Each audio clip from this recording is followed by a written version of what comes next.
Assalamualaikum warahmatullahi wabarakatuh.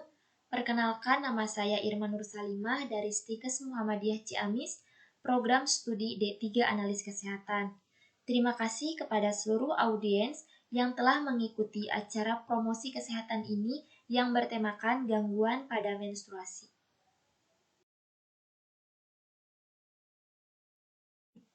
Adapun pengertian dari menstruasi adalah perubahan fisiologi dalam tubuh wanita yang terjadi secara berkala dan dipengaruhi oleh hormon reproduksi baik FSH estrogen atau LH progesteron. Nah, FSH adalah follicle stimulating hormone dan LH adalah luteinizing hormone. Nah, kedua hormon tersebut sangat berperan penting pada saat reproduksi baik pada laki-laki maupun pada perempuan.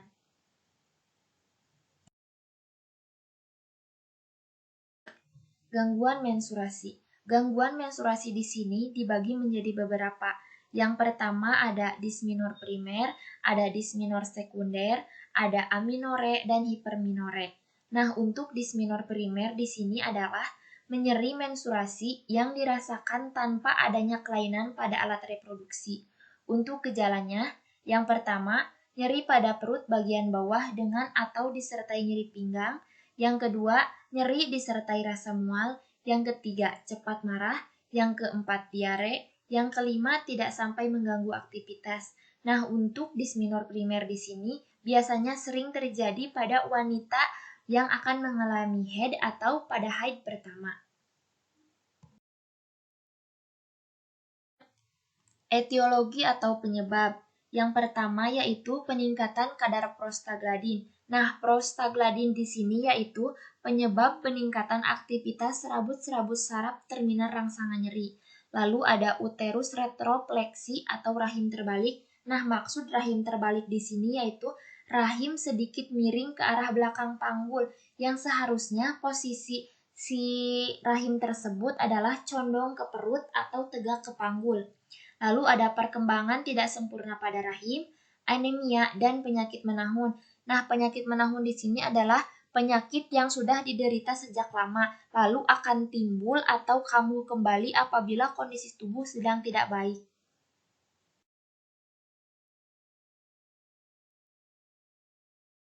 Nah, di sini ada upaya-upaya untuk mengatasi apabila terjadi dismenor primer. Yang pertama, upaya promotif, yaitu dengan melakukan penyuluhan seperti yang sekarang kita lakukan. Lalu ada upaya preventif atau upaya pencegahan, yaitu dengan melakukan istirahat yang cukup saat periode menstruasi. Lalu ada refreshing, berendam dengan air hangat. Nah, itu untuk merelekskan tubuh. Lalu ada upaya kuratif atau upaya pengobatan. Yang pertama mendengarkan musik, istirahat yang cukup, membaca buku, mandi dengan air hangat, pengobatan herbal, hipnoterapi, akupuntur, senam, dan perawatan medis.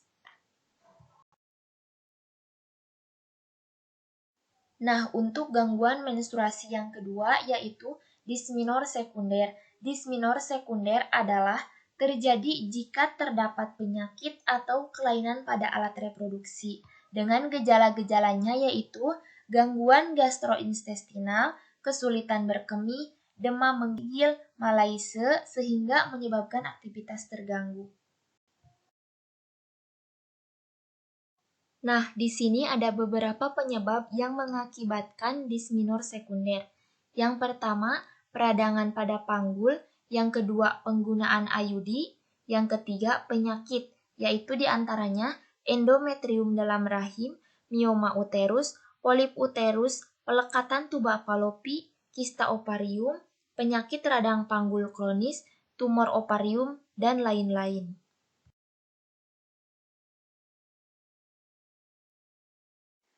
Nah, di sini adalah upaya-upaya untuk menanggulangi apabila terjadi dismenor sekunder.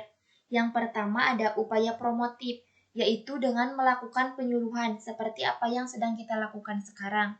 Lalu ada upaya preventif atau pencegahan, yaitu dengan olahraga ringan secara teratur, menghindari konsumsi alkohol, kopi, dan coklat. Lalu berendam di air hangat, kompres hangat bagian perut yang terasa sakit. Lalu ada upaya kuratif atau pengobatan. Yang pertama, mengkonsumsi obat pereda nyeri. Yang kedua, melakukan pengobatan. Nah, biasanya upaya kuratif di sini dilakukan langsung ke tenaga medis.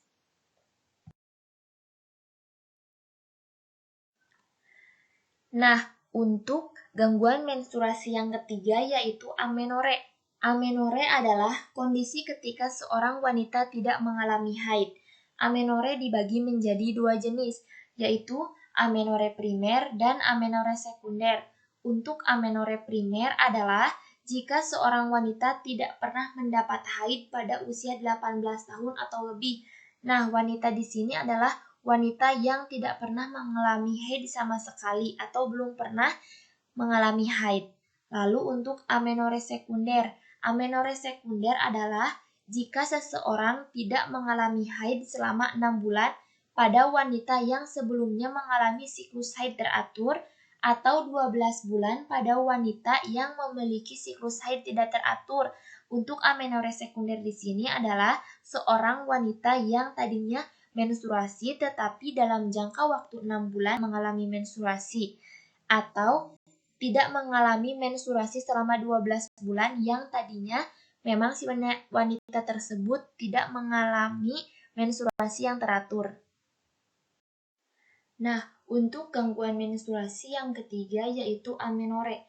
Amenore adalah kondisi ketika seorang wanita tidak mengalami haid. Lalu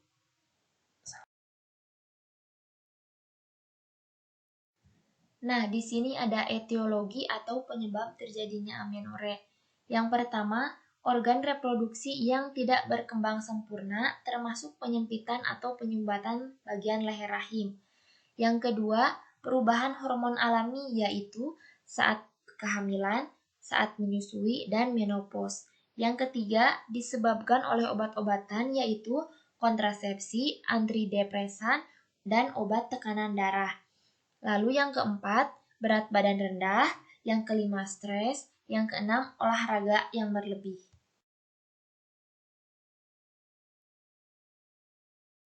Nah, adapun upaya untuk menanggulanginya, yaitu dapat melakukan upaya-upaya sebagai berikut. Yang pertama, upaya promotif, yaitu dengan melakukan penyuluhan.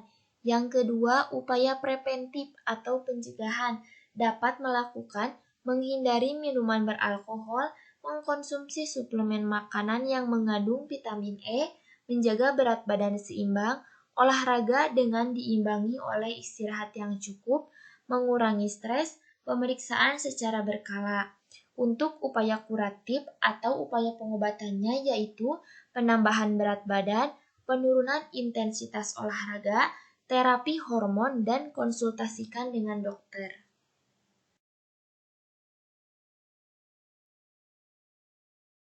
Gangguan menstruasi yang keempat yaitu hipermenore. Hipermenore adalah pengeluaran darah haid yang berlebih. Untuk penyebabnya yaitu 1. Kelainan pada uterus atau mioma uteri, hipoplasia, dan infeksi. Yang kedua ada kelainan darah, dan yang ketiga ada gangguan hormon.